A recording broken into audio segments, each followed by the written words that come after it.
नमस्कार डेव्हलपर मंडळी, स्वागत आहे आपल्या डेव्हलपर्स मराठी या चॅनलमध्ये.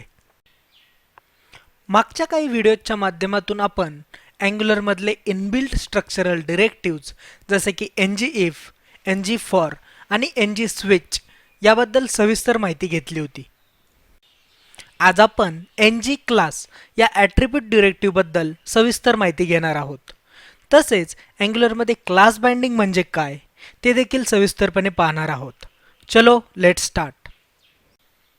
NgClass या डिरेक्टिव्हच्या मदतीने तुम्ही HTML एलिमेंट्सवर मल्टिपल क्लासेस अप्लाय करू शकता. क्लास म्हणजे CSSचे क्लासेस जे की स्टायलिंगसाठी वापरले जातात. जेव्हा तुम्हाला HTML एलिमेंट्सवरती मल्टिपल क्लासेस डायनॅमिकली म्हणजेच डिपेंड्स ऑन कंडिशन ॲड किंवा रिमूव्ह करायचे असतात तेव्हा क्लास बाइंडिंगचा वापर केला जातो. क्लास बाइंडिंग हा प्रॉपर्टी बाइंडिंगचाच प्रकार आहे. आता आपण क्लास बाइंडिंग आणि NgClass ॲट्रिब्यूट डिरेक्टिव्ह यांचा वापर अँग्युलर ॲप्लिकेशनमध्ये कसा केला जातो ते प्रॅक्टिकली समजून घेऊया. सगळ्यात आधी आपण अँग्युलरच्या या सिरीजसाठी क्रिएट केलेला वर्कस्पेस व्हिज्युअल स्टुडिओ कोडमध्ये ओपन करूया. आपल्या welcome.component.scss या फाईलमध्ये आपण 3 नवीन क्लास क्रिएट केलेले आहेत. टेस्ट सक्सेस क्लासमध्ये आपण फॉन्ट कलर ग्रीन सेट केला आहे. टेक्स्ट डेंजर क्लासमध्ये रेड आणि टेक्स्ट इटॅलिक क्लासमध्ये फॉन्ट स्टाईल इटॅलिक डिफाईन केले आहे. आपल्या टेम्पलेट फाईलमध्ये आपण एक नवीन h2 टॅग ॲड करूया आणि त्यामध्ये डेव्हलपर्स मराठी ही स्ट्रिंग डिफाईन करूया. CSS क्लास HTML एलिमेंटवर अप्लाय करण्याचा रेग्युलर वे म्हणजेच नियमित पद्धत क्लास ॲट्रिब्यूट ॲड करणे होय. त्याच पद्धतीने आपण h2 टॅगवरती क्लास ॲट्रिब्यूट ॲड करूया आणि याला टेक्स्ट सक्सेस हे आपल्या क्लासचं नाव डिफाईन करूया. आता आपण ब्राउझरवर जाऊन बघितलं तर डेव्हलपर्स मराठी ही स्ट्रिंग ग्रीन कलरमध्ये दिसेल कारण आपण h2 टॅगला टेक्स्ट सक्सेस हा क्लास अप्लाय केला आहे. आपण आता क्लास बाइंडिंग कसं केलं जातं ते पाहूया. त्यासाठी आपण कॉम्पोनंटमध्ये एक नवीन प्रॉपर्टी डिफाईन करूया सक्सेस क्लास या नावाने आणि त्याची व्हॅल्यू आपल्या सक्सेस क्लासचं नाव टेक्स्ट सक्सेस असाइन करूया. आता आपल्या टेम्पलेटमध्ये आपण एक नवीन h2 टॅग बनवूया आणि तुम्हाला आधी सांगितल्याप्रमाणे क्लास बाइंडिंग हा प्रॉपर्टी बाइंडिंगचाच प्रकार आहे. त्यामुळे प्रॉपर्टी बाइंडिंगच्या सिंटॅक्समध्ये वापरले जाणारे स्क्वेअर ब्रॅकेट्स इथे यूज करू आणि त्यामध्ये क्लास हे नाव मेन्शन करू आणि याच्या राईट हँड साईडला आपल्या कॉम्पोनंटमधील प्रॉपर्टीचं नाव सक्सेस क्लास असाइन करू. आता जर तुम्ही ब्राउझरवर जाऊन चेक केलं तर तुम्हाला सेम रिझल्ट दिसेल. डेव्हलपर्स मराठी ग्रीन फॉन्ट कलरमध्ये रेंडर झाला आहे. आता पुढचा सिनेरिओ आहे की समजा तुम्ही एकाच वेळी क्लास ॲट्रिब्यूट आणि क्लास बाइंडिंग यूज केलं तर काय होईल हे आपण आता पाहूया.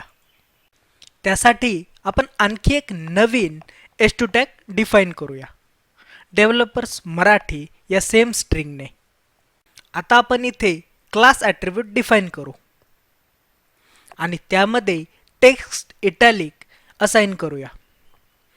त्याचप्रमाणे आपण क्लास बाइंडिंगचा सिंटॅक्स देखील इंजेक्ट करू class equal to success class. आता जर तुम्ही ब्राउझरवर जाऊन बघितलं तर तुम्हाला लक्षात येईल की आपला इटॅलिक क्लास त्याचप्रमाणे सक्सेस क्लास दोन्हीही क्लास डेव्हलपर्स मराठी या h2 टॅगवर रेंडर झाले आहेत. आता आपण क्लास बाइंडिंगचा पुढचा सिनेरिओ कन्सिडर करू ज्यामध्ये क्लास बाइंडिंगमध्ये असाइन केलेला क्लास तेव्हाच अप्लाय होईल जेव्हा त्याला पास केलेले एक्सप्रेशन ट्रू असेल. हे समजून घेण्यासाठी आपण कॉम्पोनंटमध्ये एक नवीन प्रॉपर्टी ॲड करू हॅज एरर या नावाने आणि त्याची डिफॉल्ट व्हॅल्यू ट्रू सेट करू आणि HTML मध्ये आणखी एक h2 टॅग ॲड करू. आता आपला हेतू आहे की जर हॅज एरर ट्रू असेल तर टेक्स्ट डेंजर क्लास अप्लाय झाला पाहिजे. त्यासाठी सिंटॅक्स आहे स्क्वेअर ब्रॅकेटमध्ये क्लास डॉट, त्यानंतर तुम्हाला जो क्लास कंडिशनली अप्लाय करायचा आहे त्याचं नाव, म्हणजेच आपल्या क्लासमध्ये टेक्स्ट हायफन डेंजर आणि राईट हँड साईडला एक्सप्रेशन असेल जे की ट्रू किंवा फॉल्स रिटर्न करेल. त्यासाठी आपण हॅज एरर ही कॉम्पोनंटमधली बुलियन प्रॉपर्टी यूज करूया. आत्ता सध्या आपल्या हॅज एरर प्रॉपर्टीची व्हॅल्यू ट्रू आहे, म्हणून टेक्स्ट डेंजर क्लास आपल्या या h2 एलिमेंटला अप्लाय होईल. आता जर आपण ब्राउझरवर जाऊन चेक केलं तर डेव्हलपर्स मराठी या स्ट्रिंगवर फॉन्ट कलर रेड अप्लाय झालेला दिसेल. आता आपण हॅज एररची व्हॅल्यू फॉल्स सेट करू आणि ब्राउझरवर जाऊन चेक केलं तर आपल्याला टेक्स्ट डेंजर क्लास रिमूव्ह झालेला दिसेल. हे सगळं आपण बघितलं ते एका क्लाससाठी, पण जर तुम्हाला एकापेक्षा जास्त क्लासेस कंडिशनली अप्लाय करायचे असतील तर काय? आणि त्यासाठीच अँग्युलरमध्ये NgClass या डिरेक्टिव्हची मदत घेतली जाते. अँग्युलरमध्ये NgClass डिरेक्टिव्ह कसा वापरला जातो ते आपण आता एका एक्झाम्पलच्या माध्यमातून समजून घेऊया. त्यासाठी कॉम्पोनंटमध्ये आपण एक नवीन व्हेरिएबल ॲड करूया इज स्पेशल या नावाने आणि त्याची डिफॉल्ट व्हॅल्यू ट्रू सेट करूया. त्याचप्रमाणे आपण आणखी एक नवीन ऑब्जेक्ट डिफाईन करू नोटिफिकेशन क्लासेस या नावाने आणि यामध्ये आपले क्लासेस मेन्शन करू टेक्स्ट सक्सेस, टेक्स्ट डेंजर आणि टेक्स्ट इटालिक. आता टेम्पलेट फाईलमध्ये एक नवीन h2 टॅग डिफाईन करूया आणि त्यामध्ये स्क्वेअर ब्रॅकेटमध्ये NgClass मेन्शन करू आणि त्याला आपला ऑब्जेक्ट नोटिफिकेशन क्लासेस असाइन करूया.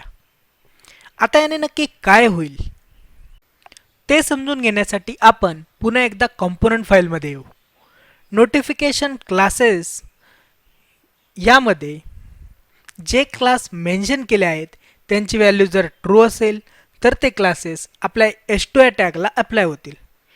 म्हणजेच जर हॅज एरर फॉल्स असेल तर text success class, has error जर ट्रू असेल तर टेक्स्ट डेंजर क्लास आणि इज स्पेशल जर ट्रू असेल तर टेक्स्ट इटॅलिक क्लास अप्लाय होईल. आता आपण जर ब्राउझरवर जाऊन चेक केलं तर तुम्हाला इथे डेव्हलपर्स मराठी या स्ट्रिंगचा फॉन्ट ग्रीन दिसेल आणि टेक्स्ट इटॅलिक दिसेल, कारण यावर दोन क्लास अप्लाय झाले आहेत टेक्स्ट सक्सेस आणि टेक्स्ट इटॅलिक. आता आपण हॅज एरर प्रॉपर्टीची व्हॅल्यू ट्रू सेट करू आणि पुन्हा एकदा जर ब्राउझरवर जाऊन चेक केलं तर आता टेक्स्ट डेंजर हा क्लास अप्लाय झालेला दिसेल. अशा रीतीने आपण अँग्युलरमधील क्लास बाइंडिंग तसेच NgClass या ॲट्रिब्यूट डिरेक्टिव्ह बद्दल सर्व माहिती समजून घेतली. तर मंडळी, तुम्हाला हा व्हिडिओ आवडला असेल तर लाईक करा आणि शेअर करून जास्तीत जास्त मराठी डेव्हलपर्स पर्यंत पोहोचवा आणि नवीन येणाऱ्या व्हिडिओच्या नोटिफिकेशनसाठी चॅनलला सबस्क्राईब करा आणि बेल आयकॉनवर क्लिक करायला विसरू नका. आणि महत्त्वाचं म्हणजे तुमचे अभिप्राय कमेंट्स मधून सांगा, म्हणजे तुमच्या सजेशन्सनुसार येणाऱ्या व्हिडिओजमध्ये सुधारणा करता येतील. आपण हा व्हिडिओ पाहिल्याबद्दल खूप खूप धन्यवाद.